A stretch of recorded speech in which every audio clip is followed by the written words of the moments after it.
ততদিন পর্যন্ত চ্যালেঞ্জ করব। কিন্তু আমি আপনাকে সাক্ষী রেখে বলে যাই, কিয়ামত পর্যন্ত এই বিষয়ে কোন ইমামের মন্তব্য পেশ করতে পারবে না।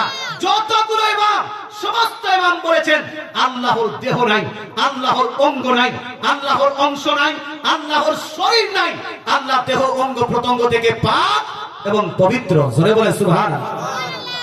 তাহলে এই আকীদা রাখা, এটা হলো বিদআতি আকীদা। এটা তো বিদআতি আকীদা। ইমাম ইবনে হাজার আসকালানী কি বলেছিলেন? ইমাম ইবনে হাজার আসকালানীকে জিজ্ঞেস করা, হুজুর বিদআতি কাকে বলা হয়? আচ্ছা, হলো বিদআত হলো মূলত দুই প্রকার। একটা হলো আকীদায়ে বিদআত, একটা হলো আমলে বিদআত।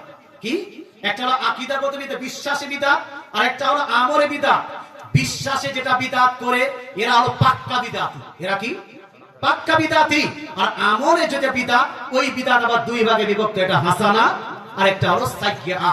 হাসানা এবং সাইয়্যিআ এটা যে বিদআত, এটা হলো আমলের বিদআত। আশা করি আপনারা বুঝতে পেরেছেন। একবার দরুদ শরীফ পড়ুন। আল্লাহুম্মা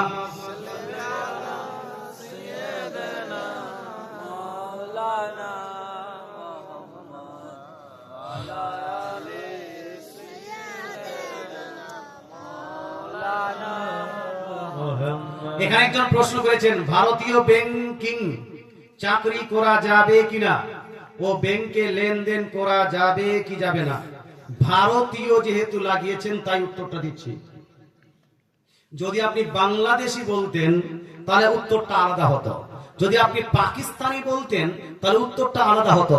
এখানে দেখবেন আপনি ইউটিউবে বক্তা দেখছে, বাঙালি আপনার পশ্চিম বাংলার বক্তা বলছে, ইন্ডিয়ান বক্তা বলছে না বাংলাদেশি বক্তা বলছে, এটা দেখছে না। বক্তা বলছে যে এক বক্তা বললো যে এটা জায়েজ, এক বক্তা বললো না জায়েজ।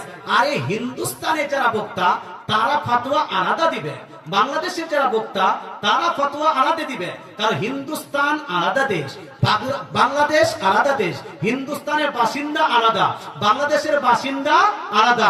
হিন্দুস্তানের সিস্টেম কালচার আলাদা, বাংলাদেশের সিস্টেম কালচার আলাদা।